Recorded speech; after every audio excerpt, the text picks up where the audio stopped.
Benazir Bhutto arrived to great fanfare in Karachi, but 11 hours of peace was suddenly broken. A bomb exploded meters from Bhutto's vehicle. At least 8 people are dead and approximately 80 are wounded. Recently, several unidentified groups had issued death threats to the former prime minister. The death toll is expected to rise. We now go to the Real News political analyst, Aijaz Ahmed. Aijaz, what do you make of the developments today? There was an obvious lapse in security. Well, I'm not very sure if you can call it a lapse in security, because the government did assign 20,000 policemen to this rally.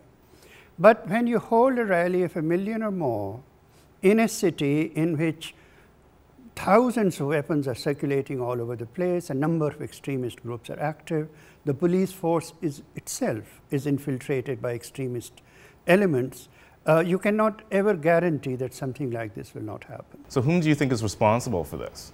That's very hard to tell, because Benazir Bhutto is, first of all, the most popular politician in Pakistan, and if she were to participate in the elections, she would win hands down. There are a number of opponents of her who would be very interested in disrupting this process.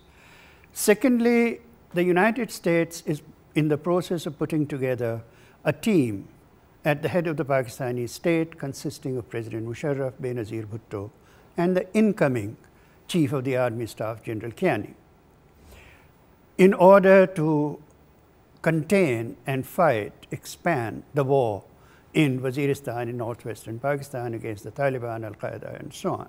So how do you see this affecting the power-sharing agreement between Bhutto and Musharraf? The negotiations are still going on between the two of them.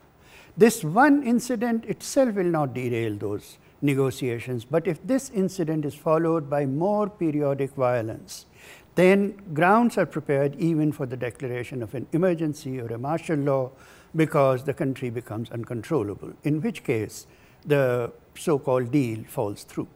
And in terms of influencing or affecting the upcoming elections?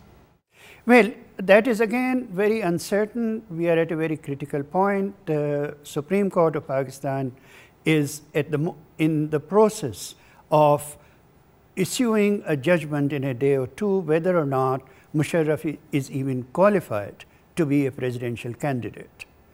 If a negative judgment comes from the Supreme Court, then of course this violence can be used as the basis for the declaration of the martial law also.